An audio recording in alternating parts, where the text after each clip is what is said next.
Hi everyone, time for something a bit different. I guess half the fun of me metal detecting is doing my own research. And I did some research after a recent trip with some mates, and it's just blown my mind as to where I've gone with this. I hope you enjoy it and hope you see the value in doing a bit of research.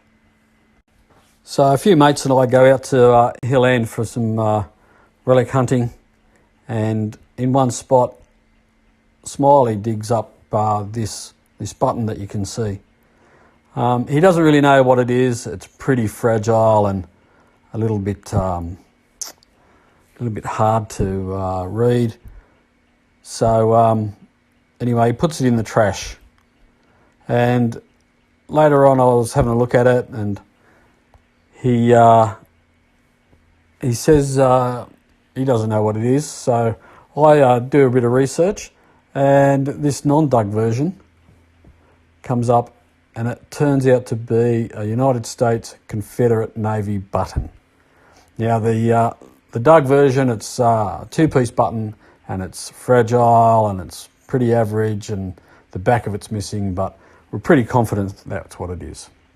So no worries, we put that in the cleaner and clean it up and hang on to it. Not far from where Smiley was digging on the same day, I dug up this bullet. Now, initially, I was confused, or I made the wrong conclusion that it was actually a Sharps cleaning round. However, the calibre was significantly smaller. So I cleaned it up, hung onto it, got back home, and I put it on the Facebook site I Do Me. And straight away, some guy from the States goes, "It's a Tranter, Tranter bullet." And he digs heaps of them in the United States. So I then start researching that, and I find that at the beginning of the American Civil War, the South had issues about getting firearms. So they bought them from the United Kingdom, and so happens that they bought a lot of Tranter pistols. And on this photo you see the package that it comes in, and you can see in the bottom left hand corner the rounds that I've got. So we've got the bullet and the button, and I don't really think much about it. I don't make any connection. And then I hurt myself at work. Aww. I end up at the physiotherapist, and while I'm getting twisted and contorted, the physiotherapist asked me, what I've been up to, and I said, I went digging in Hill End for relics. And he goes on to say that he has a number of relatives buried at the Tamborora cemetery there, and the surname of Roberts.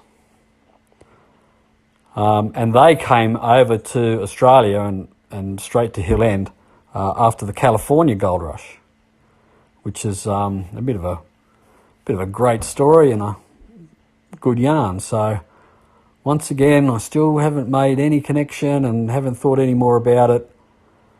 And then anyway, so that conversation ended and went on our merry ways. And I've checked on the websites, and yes, there's a number of Roberts that are buried at the cemetery, and there are a number of Roberts in Tamborora and Hill End at the time.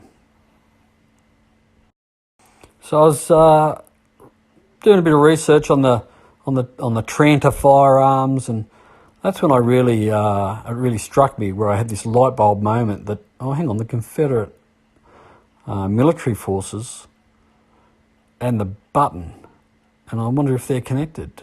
And then I thought, well, I wonder if Roberts was a Confederate soldier who, after the American Civil War, went to California for the gold and then came out to Australia. So just to think that may have happened really intrigues me.